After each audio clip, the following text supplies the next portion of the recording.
La parole est à Monsieur Alain Ramadier.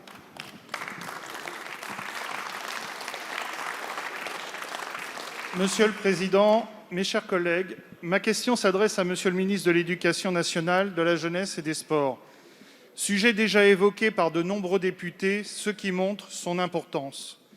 En cette journée nationale des AESH, ma question porte sur les difficultés rencontrées toutes les rentrées scolaires.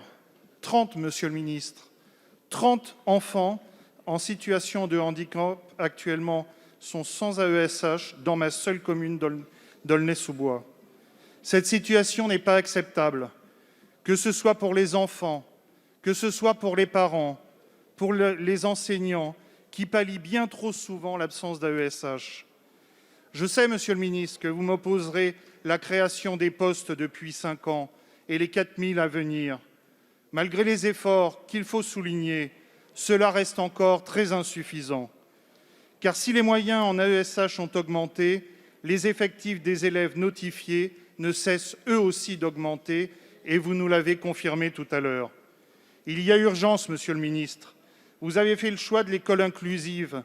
Il faut l'assumer et permettre à tous les enfants ayant une notification de bénéficier d'un accompagnement humain et pas d'un accompagnement au rabais de quelques heures par semaine, faute de ressources humaines.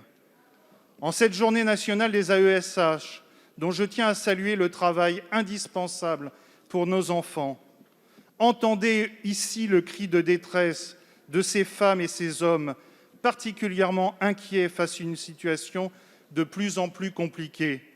Entendez aussi la souffrance des parents qui se sentent abandonnés et ne savent plus quoi faire. En février 2020, le président Macron promettait que plus aucun enfant ne serait laissé sans solution de scolarisation à la rentrée de septembre. Ce n'est pas le cas. Je pense à cette maman en particulier, lors d'un conseil d'école vendredi soir, qui a craqué. Elle n'est pas la seule. Merci, Monsieur le député. La parole est à Madame Sophie Cluzel, secrétaire d'État chargée des personnes handicapées. Merci, Monsieur le Président, Mesdames et Messieurs les députés. Monsieur le député, oui, la Seine-Saint-Denis est un territoire de toutes nos attentions. J'ai signé avec le président Troussel une convention d'appui, plus de 900 000 € pour pouvoir rattraper justement tous les retards et les évaluations des besoins des enfants et des adultes au sein de la maison départementale des personnes handicapées. Nous devons mieux accompagner les familles, c'est indéniable, mais c'est une réponse croisée que nous devons avoir, avec aussi la coopération du médico-social. C'est tout l'enjeu de ce partenariat que nous mettons en place avec les agences régionales de santé et l'éducation nationale. La Seine-Saint-Denis, en effet, a une explosion des demandes sur tous les sujets, que ce soit allocation, que ce soit AESH, que ce soit demande de place, demande de solutions. Nous sommes vraiment en mode partenariat avec le président du conseil départemental sur ces sujets qui relèvent d'une responsabilité partagée, sur laquelle nous devons construire des réponses aménagées pour les familles. Donc je serai très précisément demain dans votre mairie, si vous le souhaitez, pour que nous regardions ensemble ces enfants qui ont besoin d'être accompagnés. Je suis en constante liaison avec le président Troussel, avec l'ensemble des équipes pluridisciplinaires. La CNSA a mis une équipe de 17 personnes au sein du conseil départemental pour traiter les solutions, des besoins, des évaluations et des moyens.